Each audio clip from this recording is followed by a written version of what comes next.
El acelerómetro es un tipo de sensor que, tal como lo indica su nombre, es capaz de detectar la aceleración de un objeto, o en otras palabras, detectar los cambios en su velocidad de desplazamiento a lo largo de un periodo de tiempo. Este tipo de sensor es utilizado en cientos de aplicaciones, incluyendo sensores sísmicos, análisis de sistemas mecánicos y la activación de los airbags durante un choque, solo por mencionar algunos casos. De hecho, si están viendo este video desde un teléfono, entonces tienen un acelerómetro en sus manos en este preciso momento. Debido a esta versatilidad y la cantidad de contextos en los que puede ser útil el uso de uno de estos sensores, es que en este video analizaremos cómo funciona un acelerómetro y sus diferentes variantes. Partiremos analizando cómo funciona un acelerómetro mecánico con lujo de detalles, ya que este nos entregará la base teórica para comprender cómo funcionan la mayoría de las otras variantes. Estos se componen principalmente de tres elementos: un marco base, un resorte o algún otro elemento elástico y por último una masa. Si dejamos este sistema en reposo, la distancia entre la masa y el marco base se mantendrá estable. Sin embargo, si levantamos el sistema completo, la masa se moverá a una velocidad distinta a la del marco base, y la distancia entre estos dos elementos aumentará y luego volverá a estabilizarse. En esta simple acción entran en juego múltiples elementos que nos permitirán conocer la aceleración del sistema. El primero de ellos lo tomaremos de la primera ley de Newton, y es la utilización de un sistema de referencia inercial, es decir, un sistema de referencia en el cual se cumple que cuando las fuerzas aplicadas sobre un objeto sean iguales a cero, su aceleración también será cero. En este caso, nuestro sistema de referencia inercial es la sala en la que estamos realizando los experimentos, pues desde nuestro punto de vista, esta se encuentra estática. Dentro de este sistema, al levantar nuestro acelerómetro, estaremos aplicando una fuerza sobre el marco base, la cual será transmitida al resorte y posteriormente a la masa, lo que produce que todo se mueva y sea un poco confuso entender qué es lo que está pasando. Para simplificar este problema, fijaremos nuestro sistema de referencia inercial en el marco base, ignorando lo que ocurre en la parte exterior. Esta vez, cuando analicemos el comportamiento del acelerómetro, lo único que veremos es que la masa baja y sube, es decir, existe una fuerza que se está aplicando sobre ella, más específicamente una fuerza ficticia conocida como fuerza de inercia. Ahora que sabemos que existe una fuerza sobre la masa, el siguiente paso es conocer la magnitud de esa fuerza, y para ello nos apoyaremos en la ley de elasticidad de Hooke, la cual relaciona la compresión o elongación de un resorte con la fuerza que se le está aplicando. Más específicamente, esta nos dice que la fuerza aplicada es directamente proporcional a la variación de su longitud multiplicada por una constante elástica, siendo esta última una característica propia del resorte utilizado y por lo mismo una constante previamente conocida.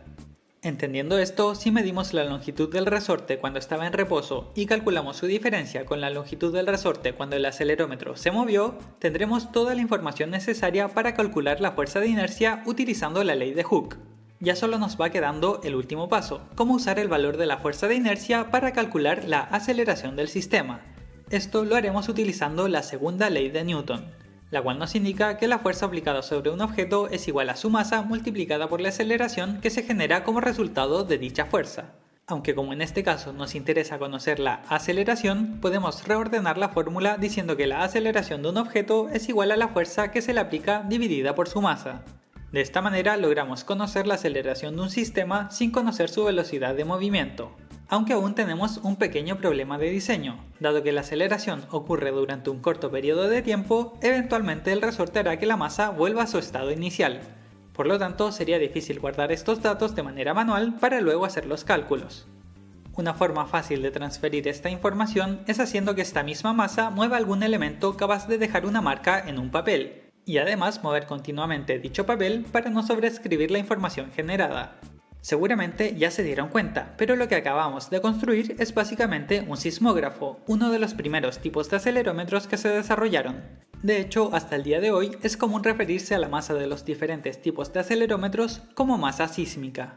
Este tipo de acelerómetro, al igual que varios de los que veremos más adelante, solo son capaces de detectar aceleraciones en un único eje, pues si decidiéramos moverlo de manera lateral, entonces el resorte se doblaría hacia el lado y ya no podríamos utilizar la ley de Hooke para calcular la fuerza de inercia. Por suerte podemos usar el mismo principio para medir aceleraciones en distintos ejes simplemente cambiando algunos elementos o incluso solo rotando el acelerómetro. Los acelerómetros mecánicos permiten obtener información sin la utilización de circuitos complejos, pues solo necesitan de un material como el papel para guardarla. Sin embargo, esto también es una de sus limitaciones, pues la reducción del sistema significaría también la reducción de la información escrita y su precisión. Debido a esto es que en la actualidad la mayoría de los acelerómetros utilizados funcionan mediante otros métodos que puedan ser miniaturizados y sean capaces de entregar la información de manera digital, los cuales son mejor conocidos como MEMS o microsistemas electromecánicos. El primero de los acelerómetros de esta categoría que analizaremos es conocido como acelerómetro capacitivo. Los acelerómetros capacitivos funcionan de manera similar a los mecánicos, siendo la mayor diferencia la forma en que el movimiento de la masa es convertido en información. En este caso se utilizan dos placas de material conductor, una estática posicionada en el sistema como punto de referencia y otra dinámica que se mueve junto con la masa cuando ésta es afectada por alguna aceleración. Si nos centramos únicamente en las placas metálicas, nos daremos cuenta de que estas forman un capacitor, los cuales, si recordamos un poco, son componentes capaces de almacenar cargas eléctricas que se componen principalmente de tres elementos: un conductor, un dieléctrico o aislante eléctrico y un conductor, siendo el dieléctrico en este caso simplemente el aire, pues de esta manera ambas placas se mantienen separadas eléctricamente al mismo tiempo que pueden moverse libremente. Más aún, la capacitancia, es decir, la unidad de medición que nos indica la capacidad de almacenar energía que posee un capacitor, puede calcularse en casos simples como la constante dieléctrica del material que separa los conductores multiplicado por el área de las placas conductoras y dividido por la distancia entre ambas placas. En esta fórmula, dado que ya sabemos que el material dieléctrico es simplemente aire, podemos buscar su constante dieléctrica en una tabla de referencia. Y además, dado que alguien tiene que haber construido el acelerómetro en primer lugar, también se conocerá el área de las placas conductoras. De esta forma, la capacitancia entre ambas placas variará únicamente en función de la distancia entre ellas. En otras palabras, tendremos una forma de traducir la capacitancia del acelerómetro en la distancia de desplazamiento de la masa, la distancia en una fuerza y la fuerza en una aceleración. Puede parecer un poco enredado, pero en realidad no necesitamos hacer estos cálculos cada vez que queramos conocer la aceleración. De manera similar al sismógrafo, donde en realidad lo único que nos interesaba era la marca final, aquí lo único que nos interesa es el voltaje generado, el cual luego podemos contrastar con una tabla de referencia que nos diga a qué aceleración corresponde. Si partimos en un estado de reposo con una cantidad estable de cargas eléctricas acumuladas en las placas del capacitor y debido a una aceleración estas se comienzan a juntar, la capacitancia aumentará. Al ocurrir esto, una mayor cantidad de portadores de carga se podrán mover hacia las placas, generando una corriente eléctrica que puede ser medida. De manera inversa, cuando la masa se comienza a alejar, la capacitancia disminuirá, los portadores de carga se alejarán de las placas y se generará una corriente en la dirección opuesta. Este tipo de acelerómetro puede ser creado en tamaños realmente pequeños y por lo mismo pueden ser utilizados en todo tipo de dispositivos electrónicos. Aunque hay que mencionar que dado que utiliza aire como el dieléctrico del capacitor, si este cambia su composición, también lo hará su coeficiente dieléctrico y la capacitancia del sistema completo. Por lo tanto, en términos prácticos, la precisión de estos sensores se puede ver afectada por cambios en la temperatura o la humedad ambiental. El siguiente tipo de acelerómetro que analizaremos en este video es el acelerómetro piezoeléctrico. En esta variación, nuevamente se utiliza una masa que se mueve cuando se aplica una aceleración al sistema. Sin embargo, esta vez no ocurrirá de forma completamente libre, sino que su movimiento se verá limitado por un material piezoeléctrico. Este tipo de material tiene la cualidad de generar una pequeña cantidad de corriente eléctrica cuando se desforma, ya sea al comprimirse o al volver a su estado inicial. De esta manera, cuando la masa se mueve, esta comprime el material piezoeléctrico generando una señal eléctrica, la cual luego puede ser utilizada para estimar la aceleración que se aplicó sobre el sensor, al igual que en el acelerómetro capacitivo. El cuarto tipo de acelerómetro que analizaremos es el acelerómetro piezoresistivo. Estos utilizan, como lo dice su nombre, materiales piezoresistivos, los cuales al ser desformados cambian su resistencia eléctrica, es decir, la facilidad o dificultad con que la corriente eléctrica puede pasar a través de ellos. En una de las versiones más simples de este tipo de acelerómetros, podríamos tener una masa conectada a un lugar fijo mediante una viga, posicionando un piezoresistor sobre esta última. Cuando una aceleración se aplique sobre el sistema y la fuerza de inercia sobre la masa haga que la viga se doble, el piezoresistor se comprimirá o expandirá dependiendo del movimiento de la viga, permitiéndonos medir el nuevo valor de la resistencia eléctrica y utilizar esa información para estimar indirectamente la aceleración.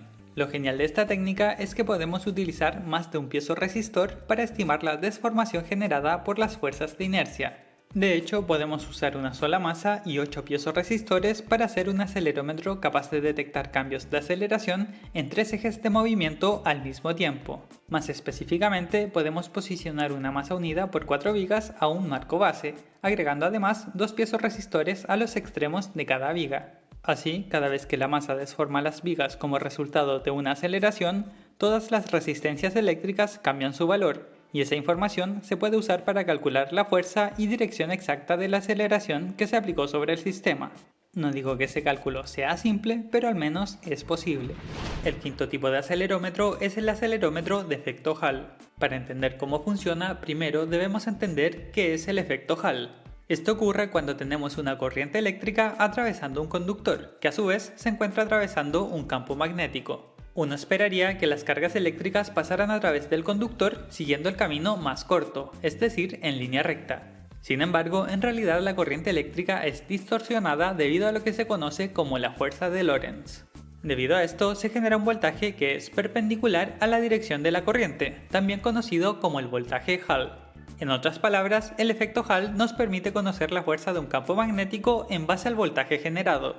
Si tomamos este mismo sistema, lo unimos a un acelerómetro mecánico y hacemos que los imanes estén orientados en direcciones opuestas, tendremos todo lo necesario para detectar la aceleración. Cuando una aceleración provoque que la placa se mueva hacia arriba, se generará un voltaje Hall. Y cuando la placa se mueva hacia abajo, pasando del punto central, se generará otro voltaje Hall, pero con el signo opuesto. Esto dado que la dirección del campo magnético se invierte luego de ese punto. De esta forma podemos traducir la magnitud y signo del voltaje Hall en la magnitud y dirección de la aceleración que se está aplicando en este sistema. El sexto y último tipo de acelerómetro que nos va quedando son los acelerómetros térmicos. Este tipo de acelerómetro tiene un principio extremadamente simple: detectar la temperatura alrededor de una fuente de calor. Si tenemos una vela sobre una mesa ubicada en una habitación cerrada, la llama se mantendrá relativamente estable. Sin embargo, al mover la vela, la llama se inclinará en la dirección opuesta al movimiento, esto debido a la fuerza de inercia aplicada sobre la llama y la resistencia del aire. Más aún, su inclinación será proporcional a la velocidad con que movamos la vela. Considerando este comportamiento, en teoría podríamos posicionar 4 sensores de temperatura alrededor de la vela y usar esa información para estimar la dirección del movimiento y la aceleración del sistema. Claramente, en la realidad, estos sistemas no utilizan una vela, sino que son miniaturizados y funcionan calentando una resistencia eléctrica, pero la idea es exactamente la misma. Este acelerómetro en particular es capaz de funcionar sin partes móviles, una cualidad que, tal como he repetido miles de veces, reduce drásticamente las probabilidades de fallar de un sistema, incluso durante caídas. Aunque claro, no todo es perfecto. Este tipo de acelerómetros, a diferencia de varios de los anteriores, requiere de una fuente continua de energía para generar una señal.